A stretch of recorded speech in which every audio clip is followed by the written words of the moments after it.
We the best. Another one. Tita Ade. Assalamu alaikum wa rahmatullahi ta'ala wa barakatuh. Waani waa Maxamed Xasan. YouTube-ka daawanaysan waa Tita Ade. Meel walba dunida ka joogtaan si walba muuqaalkayga idiin soo gaari doono. Niyad sami kalgacal ugu soo dhawaada channelkayga. Waa ku mahadsantiin daawashada fiidiyoda aan soo geliyo. Fadlan haddii aad ku cusub tahay ama ay ku tahay booqashadii koowaad ama aad subscribe la'aan daawan jirtay daawade. Waxaan kaa codsanayaa inaad subscribe saarto channelka. Gambaleelka furato si ay ku soo gaaraan muuqaalada ugu dambeeyay. Fiidiyoga like saar aad iyo aad u mahadsantiin intaas oo dhanna lacag ma waa free sida caadi dhaqankeedna ku soo dhawaada muuqaal cusub. Muuqaalkan waxaan rabaa inaan uga hadlo sawir baraha bulshada gaar ahaan Facebook-ga aad iyo aad loogu hadalhayo. Sawirkaas oo ah gudoomiyaha gobolka Banaadir ahna duqa magaalada Muqdisho Cumar Maxamed Maxamuud Cumar Finish iyo madaxweynaha Jubbaland Axmed Madoobe oo hab isisiinaya. Sawirkaasi ayaa micno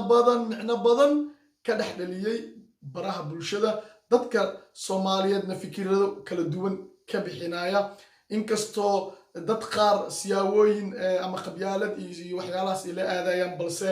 aniga waxaan rabaa inaan cabiro fikir intii macquul ah aan uga hadlayo qaab maskaxiyan ama aqliyan aan uga bixin doono. Axmed Maxamed Islaam Axmed Madoobe oo ah madaxweynaha Jubbaland iyo Saciid Dani oo ah madaxweynaha Puntland ayaa maanta soo gaaray magaalada Muqdisho. Runaantii magaalada dhan ayaa maanta waxay u xirneed ay u gabagabaysneed labadaasi madaxweyne maamul goboleed ayaa loo xiray 3 milyan oo magaalada Muqdisho ku nool oo 2 milyan lagu qiyaasay inay yihiin dad aad iyo aad faqri u ah oo waxba haysanin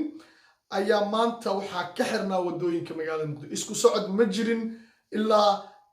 markii ay soo gaareen magaalada Muqdisho galinkii dambe dib loo furay wadooyinka magaalada Muqdisho. Balse maanta dadkii tabarta yaraa waxay u shaqo aadi waayeen dad akoonadoodii 2 milyan oo dollar ugu jirto dhaylo cunaya raaxeysanaya ayaa dad badan oo Soomaaliyeed oo xogsata ah munuqmaal ah shaqaysan lahaa loo xanibay ayagoo waliba dan Soomaaliyeed meesha ay ka muuqan. marka taas hadana ka soo gudbo markii la soo dhaweynayay madaxweynaha dowlad goboleedka Jubbaland ayaa waxaa dhacday in gudoomiyihii gobolka Banaadir Cumar Finish uu macnaha dhulka ku sugi waayay macnaha uu garoonka markuu madax soo degayso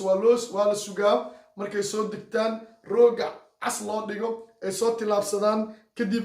ayaa la salaamaa laakiin Cumar Finish wuxuu u dhaqaaqay dhanka diyaaradda wuxuu Axmed Madoobe uga hortagay irida diyaaradda ayuu ku soo dhaweeyay taasoo baraha bulshada buuq badan iyo sawaxan badan ka abuurtay. laakiin maxay ku dhacday in Axmed Madoobe iyo Saciid Dani heerka loo buunbuuniyo wadooyinka magaalada Muqdisho loo xiro? sababtaa waxay tahay lax kasto waxay dhahdaa Soomaalidu meesha isdhigtaa lagu gooracaa. maamahaydaas waxaa maqli jiray markii gabar la boobo ama la bahdilo ama si la yeelo ayaa waxaa la dhihi jiray lax walbo meeshay isdhigtaa lagu gooracaa. qof kastana intuu isyeelo ayuu naqdaa. qofkii madax iska dhigana madax buu naqdaa, qofkii majo iska dhigana majuu naqdaa.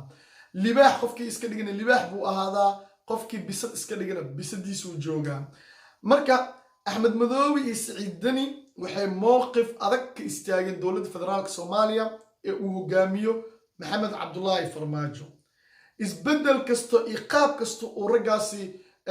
rabay inuu ula macaamiltamana waa u suurtagali weysay. tii dheereed inay ka dhacday waa ogeen Axmed Madoobe markii doorashadii Jubbaland dhacaysay in faragelin aad iyo aad u qaaban uu ku hayay madaxweynaha Soomaaliya iyo markaas ra'iisul wasaarihiisii hore Xasan Cali Khayre. taasna Jubbaland ay go'aan adag ayayna ka qaateen waxay xirteen dhammaan hawadii Jubbaland in ay dowladda Soomaaliya dhankeeda waxba ka iimaan karin ayay sheegeen. xitaa diyaarad military oo Ethiopia lahayd markaasi waa laga celiyay garoonka diyaaradaha ee Jubbaland. marka dowlad goboleedka Jubbaland dowladda Soomaaliya waxay saartay cunaqabateen ah in diyaarad u socoto Jubbaland aysan toos u aadi karin Kismaayo ayadoo dadka extra in ay bixiyaan ama lacag dheeraad ah diyaaradihii lagu raaca ay gaartay. isku ku xumeyntaasi waxay dhacday in shacabkii ay ku baaba'aan Soomaali waxay dhahdaan laba maroodi meeshay ku diriraan cooska ku baaba marka madaxda Soomaaliyeed isku xumeyntooda waxa ku baaba'a shacabka ku hoos nool sababta waxay tahay Axmed Madoobe markuu rabo inuu safrona uu ka dhoofay Kismaayo marka taasi waxay aad marka in shacabka Soomaaliyeed mar walba lugooyada ugu balaaran ay ku socoto haddana ay dilootay shacabka Soomaaliyeed qabyaalad iyo waxaan dantood ku jirin Axmed Madoobe beel buu ka dhashay beeshiisa waxa laga yaabaa dad badan oo gaajaysan in ay ku jiraan oo u baahan in la caabiyo dad badan oo beeshiisa in ay bukaan socod yihiin qaarkoodna ay jiifaan isbitaalo dawana ay gadan karin ayaa laga yaabaa haddana markii Axmed Madoobe la haysto dad badan ayaa waxay ku taageerayaan qabyaalad dani sidoo kale beel ayuu ka soo jeedaa waxa laga yaabaa beeshiisii inay qaarkood dhibaataysan yihiin qaarkoodna ay macluul hayso qaarkoodna xabsiyo ku jiraan haddana dani kaligiis markaad eegtana waa dareemi kartaa in uu nin hanti badan haysta yahay nin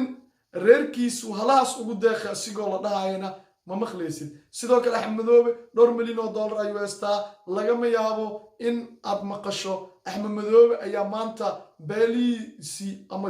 deegaanadaasi u raray 2 gaari oo raashin ah suurtagal ma ahan haddana saasay tahay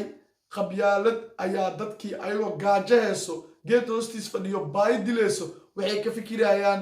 in reerkooda maanta reer kale uu dagaal kula jiro marka Soomaalida waxa waaye qof walba wuxuu iska dhigo naqdaa Axmed Madoobe iyo Dani markii uu arkay awoodooda heerka ay gaarsiisan tahay farmaajo waxaa danta ku qasabtay in uu isjilciyo marka waa ogeedeen shirkii Dhuusamareeb 1 iyo Dhuusamareeb 2 ay ka qayb galeen madaxda maamul goboleedyada oo dhan Axmed Madoobe iyo Siciid Dani waxa ay geeyeen meesha ciidan ku ugu tirada badnaa ee madaxweyne maamul goboleed wato sida lafta gareen iyo madaxweynaha Hirshabelle Waare ayay ka gawaari badnaayeen oo gaashaaman ka ciidan badnaayeen haddana sidoo kale magaalada Muqdisho waxay ku soo daabuleen ciidamo badan yaa laga waardiyeena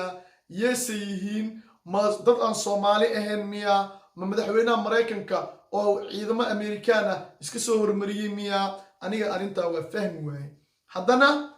maxay ku dhacday in magaalada Muqdisho loo xiro labadaasi qof ayadoo oo